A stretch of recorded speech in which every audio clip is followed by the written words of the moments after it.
I'm Brian Wilson alongside Larry O'Connor. And joining us right now is Caroline Glick. She's the senior contributing editor at the Jerusalem Post and also author of her book, The Israeli Solution. Today is Election Day in Israel. And how many more hours there, Caroline Glick, until the polls close? I think that we have about 6 more hours till the polls close. I think that they close at 8 o'clock. It's 2 o'clock in the afternoon here. So by all accounts, it looks like it's an incredibly close race here. Tell me, first of all, how does the election go there in Israel? Is this just like in England where they're voting for the parliament and they're voting for the party, and then depending on who gets the majority, that's who your prime minister will be? Or is there a separate election for prime minister?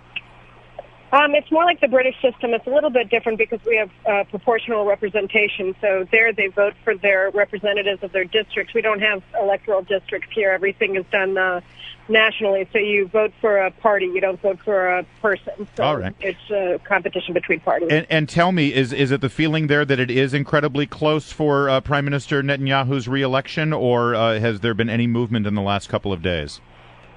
Well, it's hard to know because election laws here prohibits the publication of polls in the last, I think, 4 days before the election. So we haven't seen any polls over the past several days.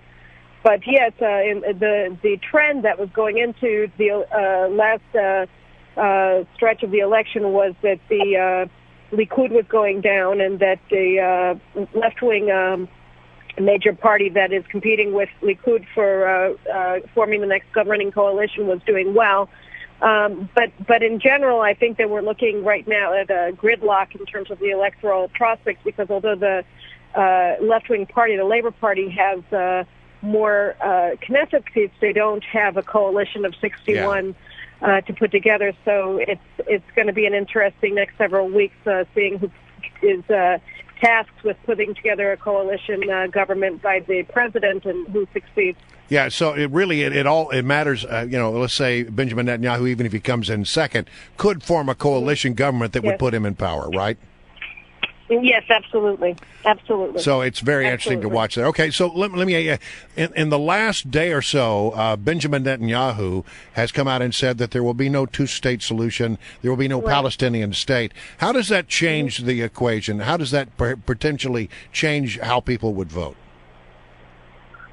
I think that right now he was trying to compete with the more ideologically inclined right-wing parties to get votes from their voters to come to Likud so that Likud gets more mandates in the Knesset than the Labour Party does. But in general, I think what he was saying was just a reflection of reality. The Palestinians aren't interested in the state, and there is no Palestinian leadership today in the West Bank or in Gaza that is interested in making a peace accord with Israel. So from a factual perspective, what he said is absolutely true. There's no chance that Israel and the Palestinians will reach any sort of peaceable accord in the next several years because the Palestinians simply aren't interested in one. It's no secret, Caroline Glick, that the Obama administration has been at odds with Netanyahu. And, of course, just recently we saw it really rear its ugly head with this speech that the prime minister gave to a joint session of Congress.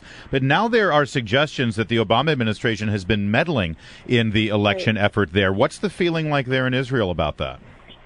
Oh, no, it's very clear to us here. I mean, to the general public as well. Some care less. But that the Obama administration and its allies in the United States and the donor community have had a major role being played in this hate campaign that has been driving support for the left. We've never seen a negative campaign like the one that's been going on here. It's been run by an organization, straw organization really, called V15, or Victory 2015, that is really just an outlet of the American 501c3 organization One Voice.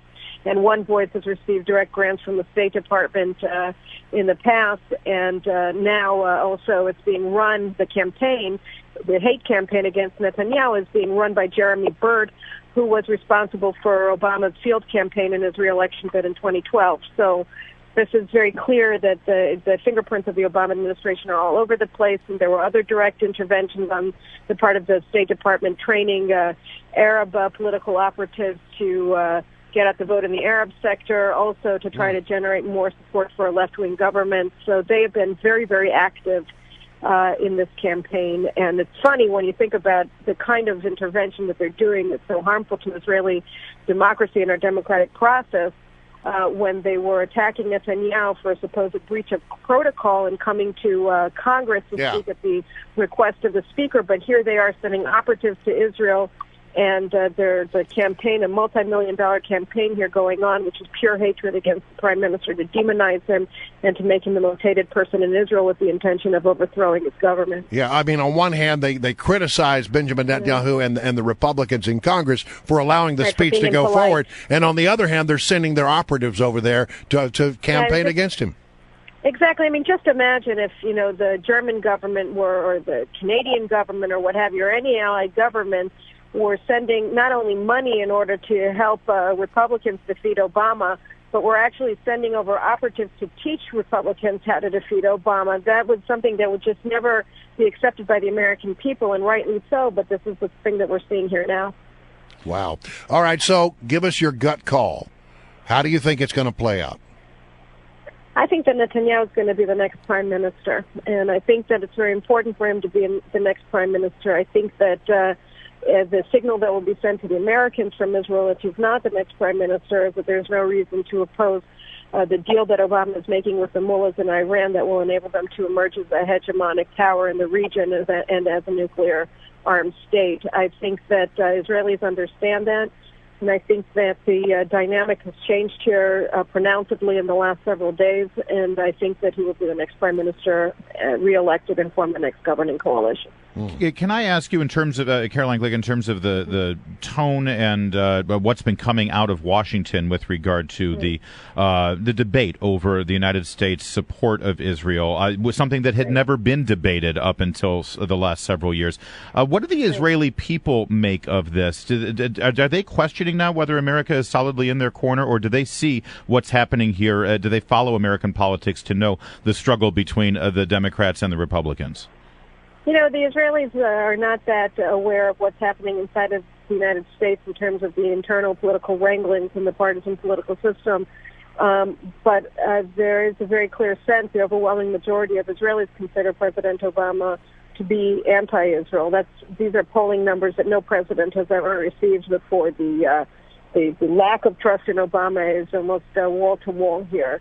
And I think that his behavior towards Prime Minister Netanyahu in the month which preceded Netanyahu's speech before the joint houses of Congress on March 3rd simply increased the sense of Israelis that under Obama, at least, not only does the United States not have Israel's back, but it's more interested in stabbing Israel in the back than in preventing Iran from acquiring nuclear weapons. So I think that's been the sense here, and it's very frightening. I mean, Israelis have always trusted our alliance with the United States, and now we're finding ourselves in a position where the thing that we always felt that we could put our faith in, in the American support and in our alliance with the United States, that faith is gone, and people, I think, are greeting it with a great deal of not only frustration and anger, but also with a lot of anxiety. Well, Republicans in the House and Senate who have the majority in those two chambers, they've been trying to shout very loudly that there is a lot of support for Israel here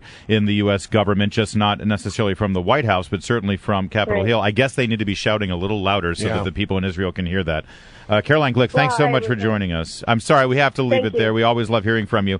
Maybe we'll check in later today as the election results come in. Thanks, Caroline.